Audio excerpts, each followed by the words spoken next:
بسم اللہ الرحمن الرحیم۔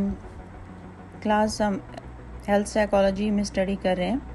ہیلتھ سائیکالوجی میں ہم نے دیکھا کہ ہیلتھ سائیکالوجی کیا ہوتی ہے اور اس کی ریکوائرمنٹس کیا ہیں اور اس کا امپیکٹ کیا ہے۔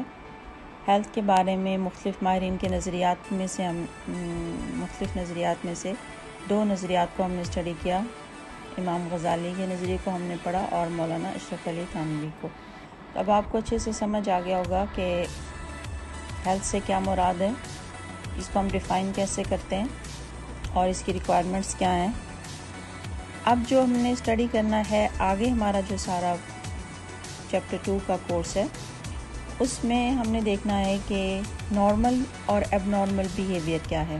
آپ کو یاد ہوگا کہ psychology is a scientific study of human behaviour. اس بیہیویئر کو سم ٹائم ہم نارمل کہتے ہیں اور سم ٹائم ہم اس کو ایب نارمل کہتے ہیں۔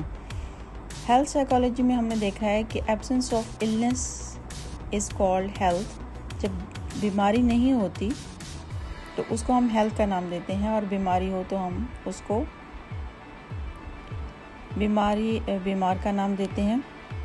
تو اس طریقے سے اب ہمیں دیکھنا ہے کہ کسی بھی سوسائٹی میں یا معاشرے میں نارمل یا صحت مند افراد اس کو کہا جاتا ہے جو معاشرے کے معیار کے مطابق زندگی گزار رہا ہو، اور یا وہ صحت مند طریقوں پر عمل کر رہا ہو، ذہنی طور پر صحت مند ہو۔ تو نارمل اور ایب نارمل میں فرق کرنا اتنا آسان کام نہیں ہے۔ ماہرین نفسیات نے اس مسئلے کو حل کرنے کے لیے کچھ سٹینڈرڈز قائم کیے ہیں، جس کی بنیاد پر ہم دیکھتے ہیں کہ کون سا شخص نارمل ہے اور کون سا شخص ایب نارمل ہے۔ لیکن محض کسی ایک کرائیٹیریا کی بنیاد پر ہم کسی کو نارمل یا ایب نارمل نہیں کہتے، بلکہ اس میں بہت سارے جو ایلیمنٹس آف ایب نارملٹیز ہیں ان سب کو ہم دیکھتے ہیں، اور جس فرد میں زیادہ عناصر موجود ہوں اس کے بارے میں ہم اس کی نارملٹی اور ایب نارملٹی کو چیک کرتے ہیں۔